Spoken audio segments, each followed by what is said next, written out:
The Boston Celtics lead the NBA Finals 2-1, Game 4 in Boston Friday night. Once the finals conclude, an NBA Hall of Famer hopes to grab the attention of those basketball-starved fans. Tracy McGrady was a 7-time All-NBA player in 16 seasons, scored 18,000 points, grabbed 5,000 plus boards, and dished out 4,000 plus assists in that Hall of Fame career. He is now the founder of the Ones Basketball League, or OBL. Tracy joins us along with former XFL president Jeffrey Pollack, who is the strategic advisor of OBL. Great to see you both. Before we get into the league, Tracy, I know you watched Game 3. Celtics ran away with it late. Tremendous third quarter. Do the Golden State Warriors get their 4th ring in 7 years, or do the Celtics get number 18, and why? Well, I think Celtics get number 18. Before the series started, I had Celtics winning in 6. I just think to match a team like Golden State, who has a well-oiled machine over there, an offense that you have to be durable to sustain that for 48 minutes because of all the screen settings that Steph and Clay and those guys are running off of, right? It seems like, those guys probably run 10 miles a game. So if that's number one, that you got to be able to have that durability. And then second, I think you got to have athleticism along with size and strength, which they have. Boston Celtics is a team that's been tinkering, in the Eastern Conference of playing, great basketball, but just seemed to couldn't get over that hump because LeBron James is in the Eastern Conference. LeBron James is gone now. They're able to get over the hump. And I think the reason why they will win is they're battle tested. Before this series, haven't played in any NBA finals. None of these guys. But I think what will help them in terms of their mental and confidence of getting over this series is look at who they beat in the first round, Kyrie and KD. 2 of the most skilled offensive talents that we've probably ever seen, right? And then you go on and you face Giannis Antetokounmpo, the defending champs in the Milwaukee Bucks. You get through them in 7 games. Then you go and face a tough, great coach team like the Miami Heat, and you take them to 7 games and win that. So these guys are battle tested, and I think they have what it takes to win this series, and they'll do it in 6 games. And kudos to a rookie head coach. Udoka looks like the real deal in a hurry. Jason Tatum, not a household name yet. What's his ceiling? I'm on the record as saying he has KD potential, right? I mean, he's 6'9". I see that look you gave me. Well, I don't know if he's that type of shooter, but maybe that type of athlete. I think in terms of, his skill set, he has the ability to be up there with what KD was able to accomplish. I mean, look at him, what he's doing now. If he win a championship this season, I think the kid is only, 24 years old? Like, he has a lot to learn and a lot of growth to go to where I think he can reach that level of KD. Speaking of growth, Draymond, what is it like to watch him as a former player? Because as a fan, it is maddening. I would personally love Draymond on my team, right? Because of the energy that he provides, the leadership that he provides, and more importantly, the impact that he has on the game. Now, last night, he had no impact on the game. It was a lot of talk, than his actual play. But I think in terms of his impact and what he can provide, he's not a scorer. Everyone is looking for Draymond to score the ball. That's not who he is. Draymond is a guy that he's rough in the trenches. He's a great rebounder. He's a great defender, and he facilitates the offense. He sets good screens. He didn't do any of that last night, right? But I will take him on my team because of the other things that he does that impacts the game, and it doesn't show up on the stat sheet. Conversely, he can really take away from that game as he did in Game 3. You've been on the record as saying Steph Curry is elite. He is an all-time great, but he's not in the conversation yet with Kobe, with Michael, and with Magic. Why not? Well, if you look at what those guys were able to do, regular season, they led that team all the way through the playoffs, and they were the best players at the end of that final, at the end of the series, right? MVP the regular season, or they was MVP of the NBA Finals. Best player on that team. Steph Curry has yet to accomplish that. Now, if he gets that this season, we could add him to that. But those guys just have a one-up on him because they, at the end of the season, they were the best players and they led their teams to the championship. And of course, Kevin Durant is the one that led Steph's Warriors to the championship. All right, let's talk about some one-on-one basketball, great team basketball going in the finals. But this league, it's not every day that teenage boys come up with great ideas for businesses. And I say that as the father of a teenage boy. Tell me about the inspiration for the league. Yeah, well, I just know there's me playing in the NBA. I've come across a lot of guys that, you know, have the ability to be great on the NBA level, but some of these guys is just bad timing for them. And they get thrown into a role that they actually can't fulfill because of, you know, maybe mentally they can't adapt to that role, or they just so used to playing a certain way. So if I'm a guy that always had the ball in my hands, and then I get put in a situation where, okay, I'm not the man on this team. I have to play a limited role to where I just go and sit in the corner. Can't really adapt to that. And it gets frustrating. I get depressed, and then I start to lose my confidence. And then you don't see these guys no more. Well, there's a lot of guys out here that have that same ability to play on the NBA level. They just can't adapt to certain roles. So the untapped talent that is out here that probably was told that they're not good enough, they can't do this, they can't do that, I'm providing a platform so they don't have to play in the role. The role is themselves.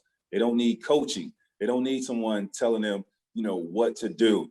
It's on them, right? You bet on yourself. And I just think, you know, there's a large pool of this talent and skill set that are out there to where a person like myself that loves to watch basketball, or someone that doesn't like to watch the game of basketball, will be intrigued by the product that we put out there.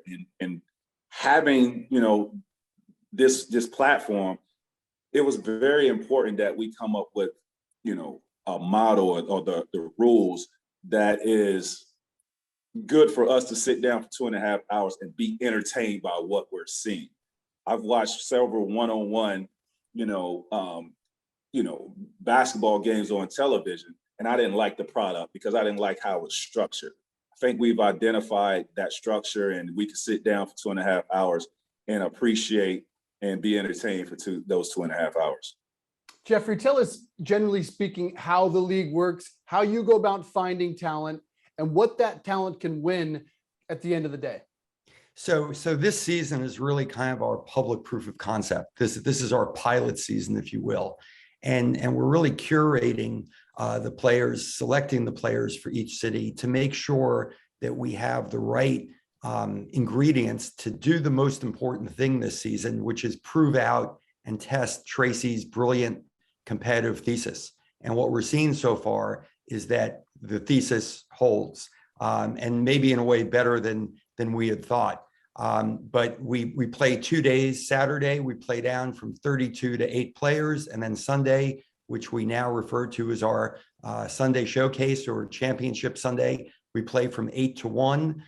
The player that wins in each city gets $10,000 and a ticket to our Las Vegas National Championship in July. And the top 3 players from each city punch their ticket to come to Vegas with us. But the whole effort right now is really about making sure that we can do 3 things. We can stage competition that's exciting and has meaning for the participants. So far, the answer is a resounding yes. We're looking to make sure that we can stage events that are entertaining and exciting for everyone in the venue with us. There too, seems like we're getting it done, but we're also testing content. So we're experimenting with digital and social content to understand what is the right sort of note to hit with the all-important social media and Gen Z audience. But we're also going long form. We just announced the deal with Showtime, where they're going to co-produce with us an all-access behind-the-scenes documentary about this proof of concept season. But so far, the early results are really positive. And you say the magic word there, Jeffrey, which is, of course, content. Long-term, what type of TV deal can you attract? And what's the plan, bottom line, to make money? Tracy is, for the most part, self-funding this entire league. So the genesis of all this, and you mentioned it in your first question, it was about sort of listening to teenagers, listening to Gen Z. And Tracy was right in hearing that Gen Z consumes sports very differently than any other generation, certainly than our generation. They're focused on short digital snackable content. They put personalities and players before teams, and OBL is custom made for that generation. So digital and social content is going to be a very important part of our mix. That said, we both looked at each other, Tracy and I, after our first event in Houston, and it was just sort of, this is gold, right? Those 2.5 hours that we play on Sunday, those 8 games where we play from 8 to 1, it needs to be on live television, however you define television. It is a thrill a minute. You cannot look away.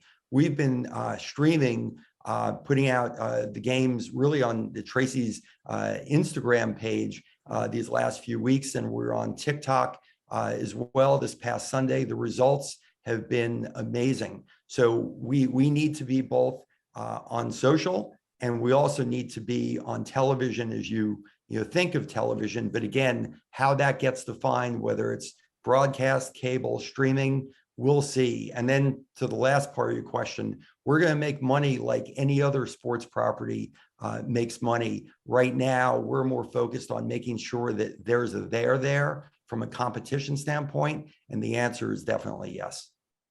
Yeah, Mark Cuban recently said the future of sports is actually on TikTok. Tracy, you have competition in the form of Ice Cube's Big Three.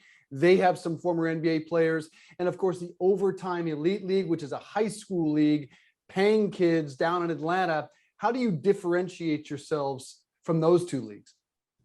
Well, well, you're talking about 5-on-5 and a 3-on-3 competitive league.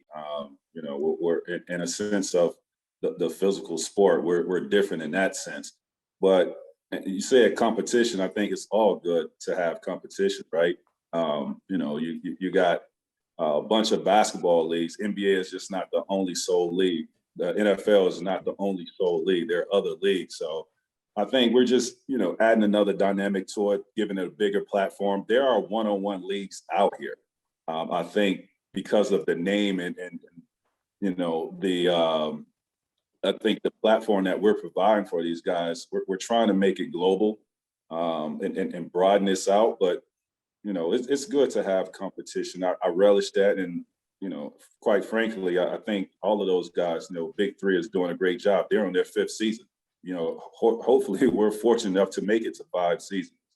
Yeah, I don't think we're a direct competitor. No. I think we're all complementary parts of the global basketball ecosystem. Basketball is in so many ways a global game that has been proven resoundingly. We're just coming with our form of basketball. And as Tracy likes to say, we're putting a spotlight on the essence of the game. No one else is really doing that. And in that regard, we're pretty much without peer. And we just want to help grow the game along with everyone else. But what we're doing is totally unique. Yeah, this is how we all learn the game. This is really the core of basketball. We all grew up on our driveways playing a little one-on-one with our brothers, with our parents.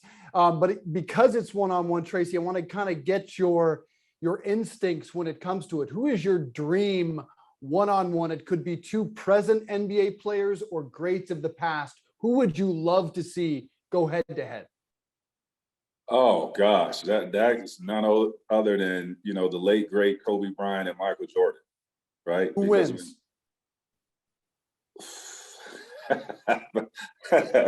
I listen. I don't care about that. I will pay big money to see that one-on-one game. There's no greater 2 players that kind of mirror each other than those 2. So I would love, and the competitive fiber that these guys have, I would have loved to see that matchup in game of one-on-one. I would pay big money, but what about today's game? If you were forced to pick two players active today, who'd you like to see go head to head? Today's game, I would love to see Steph Curry and Kyrie Irving. Big money I would pay. Big dollars I would pay to see that. Because they're both highly skilled, right? Equally height. I don't like the a 6'8" guy playing against a 6'1", 6'2" guy, but these guys are similar size and they often get paired, to one another about who's the best in the league individually. And, the skill set. These are two of the highly, most skilled guys in our league today. Who wins? I knew that question was coming. I think because of Kyrie's skill set, I think that's what he does. He is a one-on-one type of basketball player. I would say Kyrie. I think Kyrie edges Steph. I would really love to see Jokic and Embiid. I think that'd be a fascinating matchup. You mentioned height discrepancies, and one more thing on the league. How do you compensate for that in the ones? Well, in the ones, we've been fortunate enough to have a bunch of guys of equal size. I think there's probably three guys in our entire league that is probably 6'4", 6'5", that are bigger than everybody else. I think most of our guys are around 6'2", 6'3", but we have, our winners in Atlanta, the three guys that punched their ticket. These guys are 6'4", 6'5", and I think even 6'8", which is Glenn Rice's son. He won Atlanta. So those probably are our biggest guys.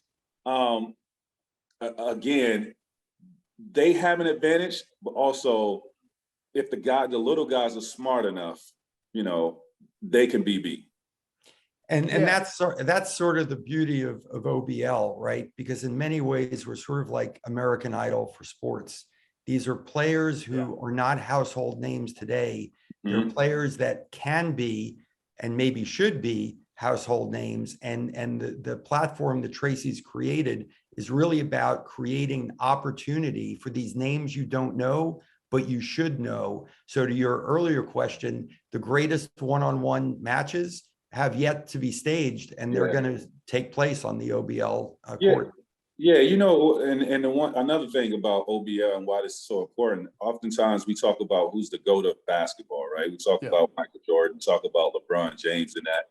We throw those two in there, but they're the GOAT of basketball and 5-on-5 organized basketball. We want to identify the greatest one-on-one basketball player in our nation, and then in turn, hopefully 3 or 4 years, find who's the greatest basketball player globally, right? So that's for us. We're trying to identify who's our GOAT of our league.